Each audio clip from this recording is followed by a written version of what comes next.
நந்தினி வரப்போறா. காலச்சக்கரத்தோட வெற்றி திருமகளா வரப்போறா.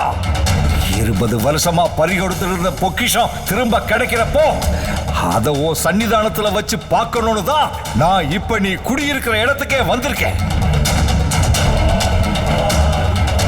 காலச்சக்கரம் வந்தது உனக்கு காட்டுறேன். பார்வதிபுரம் காட்டம்மனோட அபூர்வ படைப்ப நீயும் பார்த்து சந்தோஷப்படு. தெய்வ சக்திகளோட சிருஷ்டிகள்ல வேல், சூளம், கடகம், கபாலம், சுதர்சனம், பாசுபதம், பிரம்மாஸ்திரம், மகா மேருன்னு எவ்வளவோ இருக்கு. ஆனா இதுல எல்லாம் சக்தி மட்டும்தான் சேகரமா இருக்கு. ஆன்மா சேகரமாகல. தெய்வங்களோட சொத்துக்கள்லயே சக்தியும் ஆன்மாவும் சேகரமா இருக்கிற ஒரே சொத்து காட்டு அம்மனோட காலச்சக்கரங்கள் மட்டும்தான். நந்தினி இன்னும் கொஞ்ச நேரத்துல காலச்சக்கரத்தை கொண்டு வந்துருவான். நான் உனக்கு காட்டுறேன். அதோட பெருமை என்னன்னு உனக்கே தெரியும். அதை பார்த்து பரவசப்படு, ஆனந்தப்படு, கூத்தாடு, கொண்டாடு.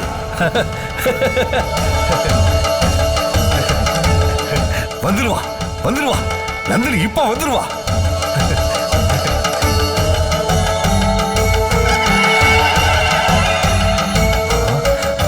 ஏன் நந்தினி இன்னமும் வராம இருக்கா? என்னாச்சு அவளுக்கு?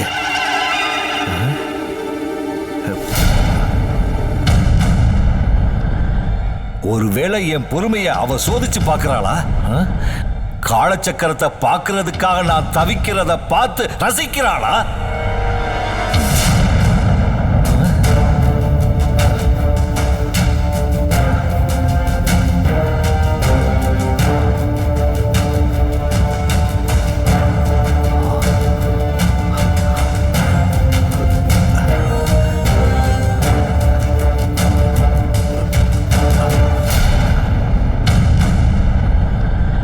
நந்தினி, நீ ஐயாவுக்கு விளையாட்டு காட்டிக்கிட்டு இருக்க. ஆனா இந்த ஐயாவால பொறுமையா இருக்க முடியல. உன்னை எப்படி இங்க வர வைக்கிறதுன்னு எனக்கு நல்லா தெரியும்.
நந்தினி, காலச்சக்கர கைக்கு கிடைச்சதும் உன்னோட சுயரூபத்திலேயே வந்துட்டியாமா.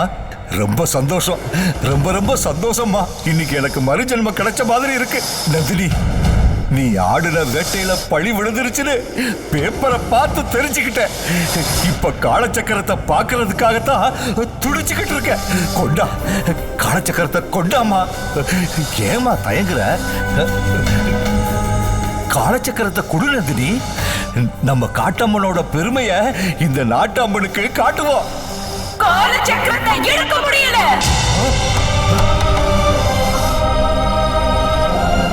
ஆமா, என்னால எடுக்க முடியல.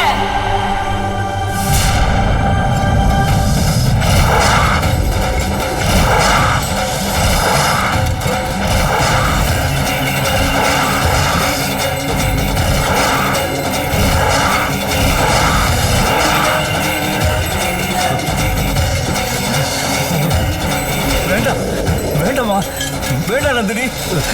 கோபத்தை இந்த மண்ணு தாங்காது. ஆத்திரப்படாத, ஆவேசப்படாத. வேண்டாம் நந்தினி, வேண்டாமா, வேண்டாம் நந்தினி, அவசரப்படாத. என்ன நடந்துச்சுன்னு பொறுமையா சொல்லு நந்தினி. வேண்டாம் நந்தினி, வேண்டாம், பொறுமையா இரு நந்தினி, வேண்டாம் நந்தினி.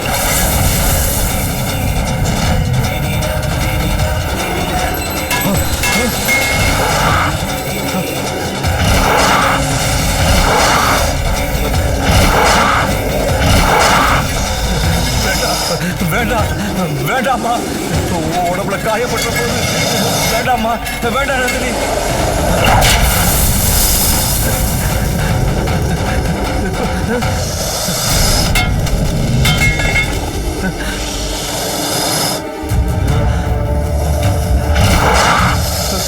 நந்தினி, என்ன நடந்துச்சுன்னு சொல்லு நந்தினி.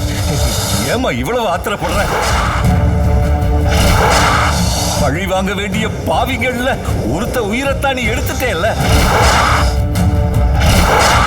இதுவே உனக்கு கிடைச்ச வெற்றி தானே. ஜெயிச்சிட்டு வந்தவ எதுக்கு இப்படி ஆத்திரப்படுற? நான் ஜெயிச்சுட்டு வரல, தோத்துட்டு வந்திருக்கேன். என்ன சொல்ற? என்ன நடந்துச்சு?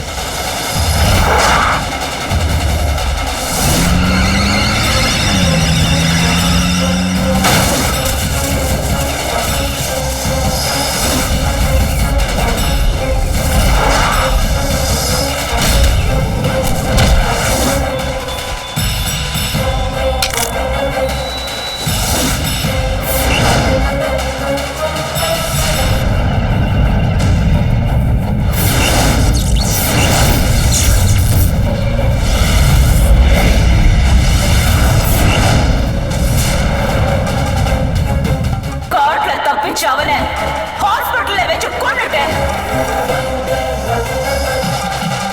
ஆனா அந்த காலச்சக்கரம் தான் என் கைக்கு கிடைக்காம போயிடுச்சு. அங்க இருந்த சூழ்நிலையில நான் கங்காவை விட்டு வெளியில வர வேண்டியதாயிடுச்சு. நான் செஞ்சது சரியா தப்பான்னு எனக்கு தெரியல.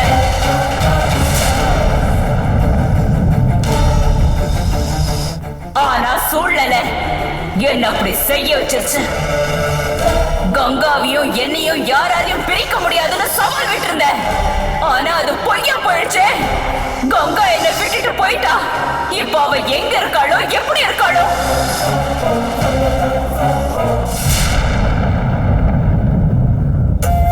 கங்கா,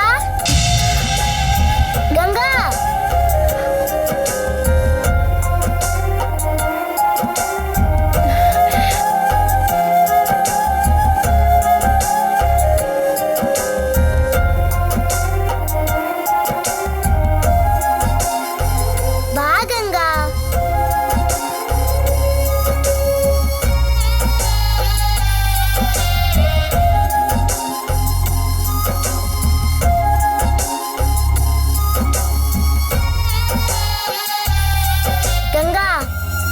உன்னை வீட்டுக்கு கூட்டிட்டு போகத்தான் வக்கீலோட வந்திருக்கோம். வா கங்கா, நம்ம வீட்டுக்கு போலாம். இல்ல தேவசேனா, நான் வீட்டுக்கு வர்றதா இல்ல. நீங்க போயிட்டு வாங்க. ஏன் கங்கா அப்படி சொல்ற? காரணமா தான் சொல்றேன். என்ன காரணம்? வீட்ல எங்க அப்பா அதிர்ச்சியில இருந்து மீள முடியாம உட்கார்ந்திருக்காரு. உங்க அப்பா உன் நிலைமைய நினைச்சு கண்ணீர் விட்டுக்கிட்டு இருக்காரு. ஆனா நீ கல் நெஞ்சக்காரியா ஸ்டேஷன்ல உட்கார்ந்துகிட்டு இருக்க. குமார் அங்கிள் கொலைக்கும் உனக்கும் எந்த சம்பந்தமும் இல்லைன்னு எனக்கு நல்லா தெரியும். ஆனா நீ என்ன நடந்துச்சுங்கிறத வெளிப்படையா சொல்லாம மூடி மறைச்சு உண்மையான குற்றவாளிய காப்பாத்தி வச்சுக்கிட்டு இருக்க. அடுத்தவங்க பண்ண தப்புக்கு நீ பழி ஏத்துக்கிட்டு இந்த கேஸையே திசை திருப்ப நினைச்சிருக்கலாம். ஆனா அதுக்கு நான் விட மாட்டேன். உண்மை எந்த மூல முடுக்கல புதைஞ்சிருந்தாலும் அதை தோண்டி எடுத்து கொண்டு வந்து நிப்பாட்டுவேன்.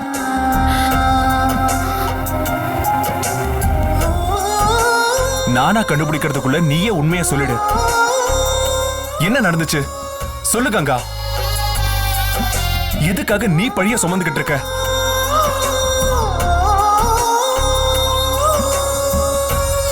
எதுக்காக கொலையாளியை காப்பாத்த நினைக்கிற?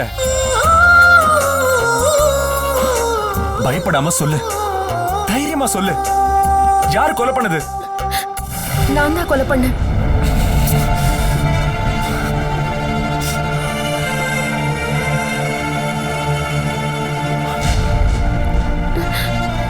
திரும்ப திரும்ப கேட்டு என்ன தொந்தரவு பண்ணாதீங்க. நீங்க எத்தனை தடவை கேட்டாலும், வேற யார் வந்து கேட்டாலும் என் பதில் இதுதான். நீ தனி மனுஷி இல்ல. உனக்குன்னு புருஷன் நான் ஒருத்தன் இருக்கேன். குடும்பம், குழந்தை, சொந்த பந்தம்னு எல்லாம் இருக்கு. பண்ணக்கூடாத பைத்தியக்காரத்தனத்தை பண்ணி எங்க எல்லாரையும் கஷ்டப்படுத்திக்கிட்டு இருக்க. இங்க பாரு, தியாகமே பண்ணாலும் அதுல ஒரு நியாயம் இருக்கணும். தன்னையே அழிச்சுக்கிட்டாலும் யாருக்கும் பாதிப்பு இல்லாம இருக்கணும். உன் கண்மூடித்தனத்தால நம்ம குடும்பமே பாதிக்கப்பட்டிருக்கு. நீ பெருசா நினைக்கிற குடும்பத்துக்கு கஷ்டத்தை கொடுத்துட்டு எதுக்காக நீ தியாகம் பண்ணணும்?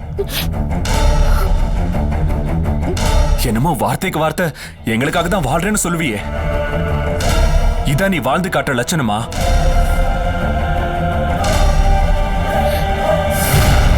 நான் உன்னை ஜானகி இடத்துல வச்சிருக்கேன். உன்னை சேர்ந்ததெல்லாம் என்னையும் சேரும். பழி பாவத்தை சுமக்கிற தைரியம் உனக்கு இருக்கலாம், ஆனா எனக்கு இல்ல. உன்னை கெஞ்சி கேட்டுக்கிற, யாரு கொலை பண்ணாங்கன்னு மட்டும் சொல்லிடு.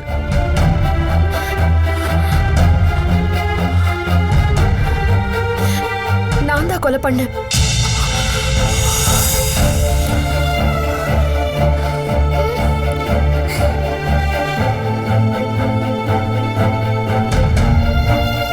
சரி, நீ காட்டி கொடுக்க கூடாதுங்கிற வைராக்கியத்தோட இருக்க. நான் உன்னை கட்டாயப்படுத்தல. போலீஸ் விசாரிச்சு உண்மையான குற்றவாளியை கண்டுபிடிக்கட்டும்.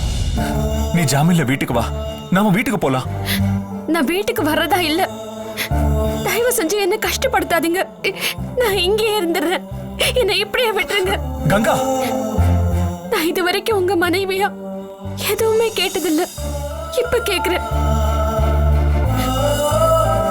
என்ன நீங்க காப்பாத்து பார்க்காதீங்க.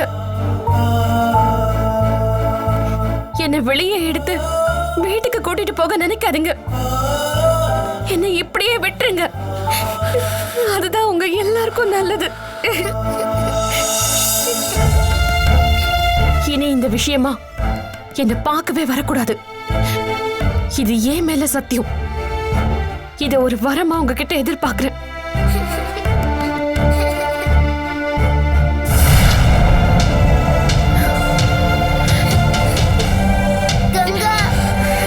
கங்கா,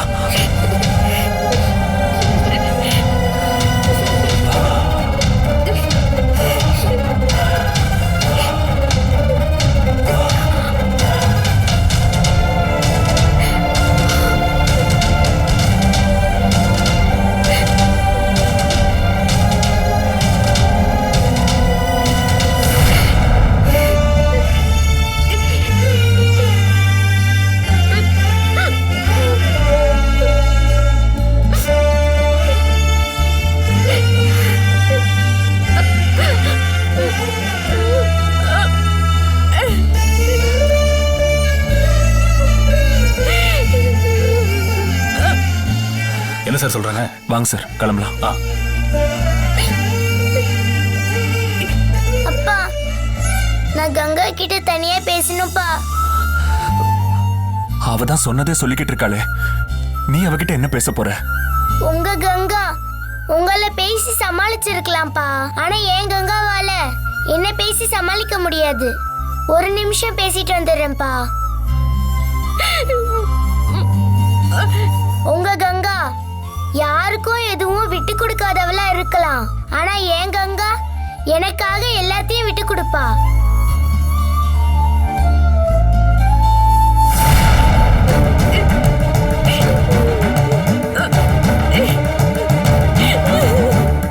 நீங்க கொஞ்சம் வெளியில இருங்க. நான் கங்கா கிட்ட பேசி அவ மனசை மாத்துறேன். சரின்னு சொல்லுங்கப்பா. சரி, பேசி பாரு. எனக்கு அவ வீட்டுக்கு வந்தா போதும். சரிப்பா.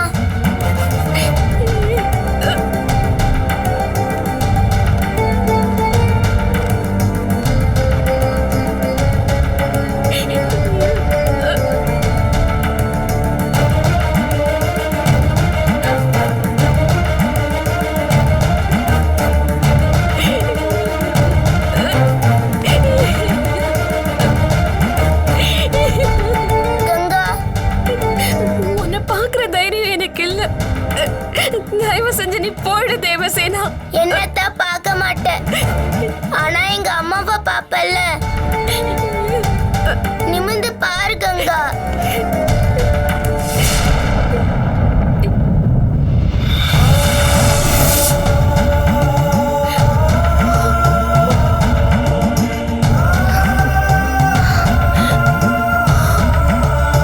நான் தான் ஒரு ராணி அம்மா.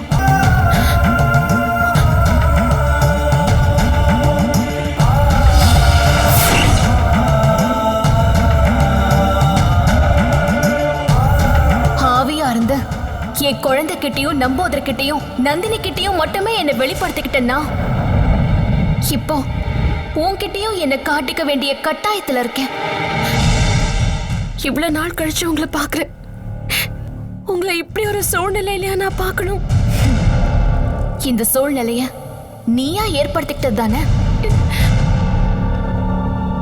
நீ தெய்வமா நினைச்சு கும்பிட்ட நந்தினி பாம்பு உன் மேல புகுந்து உன்னை வசப்படுத்தி சந்தர்ப்பங்களை பயன்படுத்திக்கிட்ட உன் மூலமா அது பண்ண கொடுமை அத்தனையும் எனக்கு தெரியும். எந்த பாவத்துக்கும் நீ பொறுப்பாளி இல்லைங்கிறதும் எனக்கு தெரியும். நந்தினி நம்ம குடும்பத்தை அழிக்க நினைச்சப்பெல்லாம் நந்தினிக்கு எதிரா இருந்து தடுத்தது நான் தான். நந்தினி உன் பேரை கலங்கப்படுத்துற மாதிரி பழி போட்டப்பெல்லாம் காப்பாத்த தெரிஞ்ச எனக்கு உன் மேல அதுவும் இப்படி ஒரு கொலைப்பழிய போட்டுட்டு போகும்னு தெரியாம போச்சு. என்னாலதான் உன்னை காப்பாத்த முடியல. நீயாவது உன்னை காப்பாத்திருக்கலாம்ல. நந்தினி தான் உன்னை ஆட்டி படிச்சிட்டு இருந்தான்னு உனக்கு தெரியும்ல. உன் மூலமா நடக்கிறதெல்லாம் நந்தினி தான் உனக்குள்ள இருந்து பண்றான்னு உனக்கு தெரியும்ல. எல்லாம் தெரிஞ்சிருந்தோம் எல்லாருக்கும் முன்னால ஏன் உண்மையை சொல்லாம விட்ட? நந்தினி தான் கொலை பண்ணான்னு ஏன் அவளை காட்டி கொடுக்காம விட்ட? எப்படி காட்டி கொடுப்பா? என் மேல வருஷ கணக்குல பக்தி வச்சவன் என்ன எப்படி காட்டி கொடுப்பா? கங்காவே அவ்வளவு தூரத்துக்கு உண்மையா இருக்கும்போது நீ அநியாயமா அவ மேல கொலைப்பழிய போட்டுட்டு வந்துட்டியே. என்ன அந்த நிலைமையில வேற என்ன பண்ண சொல்றீங்க? கங்கா எனக்கு ஒரு கண்ணுனா காலச்சக்கரம் இன்னொரு கண்ணால இருக்கு. கங்காவை நான் விட்டாலும் அவ குடும்பம் காப்பாத்திரும். ஆனா காலச்சக்கரத்தை நான் விட்டுட்டா வேற யார் காப்பாத்துவா? அந்த எண்ணத்துலதான் கங்காவை விட்டுட்டு நான் காலச்சக்கரத்தை தேடிட்டு போனேன்.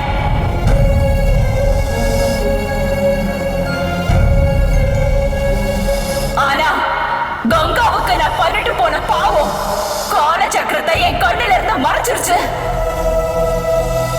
காலச்சக்கரம் நம்ம காட்டம்மனோட சொத்து. அதை இன்னைக்கு முடியலைனாலும் நாளைக்கு தேடி எடுத்துக்கலாம். நீ எதுக்கு இப்படி நாக ரூபத்துல வந்த? நீ யார் கண்ணையாவது பட்டா அது உனக்கு ஆபத்தால முடியும். நீ பண்ண வேண்டிய பெரிய பெரிய வேலைக்கு உனக்கு உன் சுயரூபம் மட்டும் போதாது, மானுட ரூபமும் வேணும். நீ கங்காவை விட்டுறாத. போய் முதல்ல அவளை வசப்படுத்து. நீ நினைச்சத நினைச்ச நேரத்துல பண்றதுக்கு அவளுக்குள்ள ஐக்கியம் ஆயிக்க. அப்படியெல்லாம் ஐக்கியமாக முடியாது. ஏற்கனவே நீ அவ மேல இருந்தவ தானே. கங்கா மேல போறதுக்கு உனக்கு என்ன தடை இருக்கு? கங்கா புத்திசாலி. அவ மேல நான் ஏற முடியாத அளவுக்கு அவ எனக்கு தடை போட்டிருக்கா. கங்கா நீ சம்பாதிச்ச பக்தை. உனக்கு எதிரா அவளால என்ன பண்ண முடியும்? பண்ணிட்டா.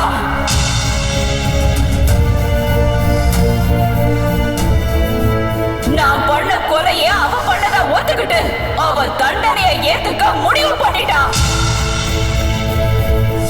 இனி நான் அவளுக்குள்ள ஐக்கியமானாலும் ஜெயிலுக்குள்ள நானும் கைதியாரா இருக்கணும். ஏற்கனவே 20 வருஷம் புத்துக்குள்ள சிறைவாசம் இருந்துட்டுதான் நான் கங்காவுக்குள்ள போனேன். ஆனா இனி நான் அவ பக்கமே வரக்கூடாதுன்னு அவ சிறைவாசம் அனுபவிக்க தயாராயிட்டா. நான் அவளை தொடவே முடியாத அளவுக்கு கங்கா தெரிஞ்சே அவ தலையில மண்ணள்ளி போட்டுக்கிட்டா. தெரிஞ்சேத மண்ணள்ளி போட்டுக்கிட்டேன். ஆனா இந்த கஷ்டம் என்னோட போனாதான் நம்ம குடும்பம் நல்லா இருக்கும். எப்படி நல்லா இருக்கும்? நம்ம குடும்பத்துல வாழ வந்த நீ இப்படி பண்ணாத தப்புக்கு தண்டனை அனுபவிச்சுட்டு இருந்தீங்கன்னா வீட்டுல இருக்கிறவங்க எப்படி நிம்மதியா இருப்பாங்க? உங்களை விட நல்ல மருமக எந்த குடும்பத்துக்காவது கிடைப்பாங்களா? நீங்க இல்லாத நிலைமையே எல்லாரும் ஏத்துக்கிட்டதுக்கு அப்புறம் நான் ஏமாத்திரம் நான் இல்லாததையா ஏத்துக்க மாட்டாங்க. எல்லாம் போக போக பழகிடும். நான் அந்த வீட்ல இல்லாத குறைய போக்க வந்தவதான் நீ. நீ அந்த குடும்பத்தை விட்டு எந்த காரணத்துக்காகவும் பிரிஞ்சிருக்க கூடாது. நான் வீட்டுக்கு போனா நந்தினி என் மேல வந்துருவா. நந்தினிக்கு நான் இடம் கொடுத்தா நம்ம குடும்பத்தை நானே அழிச்ச மாதிரி ஆயிடும். ஒரு தடவை நந்தினி ஏன் உடம்புல இருந்து பண்ண அக்கிரமம் எல்லாம் போதும். அவ இன்னொரு தடவை அக்கிரமம் பண்றதுக்கு நான் இடம் கொடுக்க மாட்டேன். என்ன மன்னிச்சிருங்க ராணியம்மா.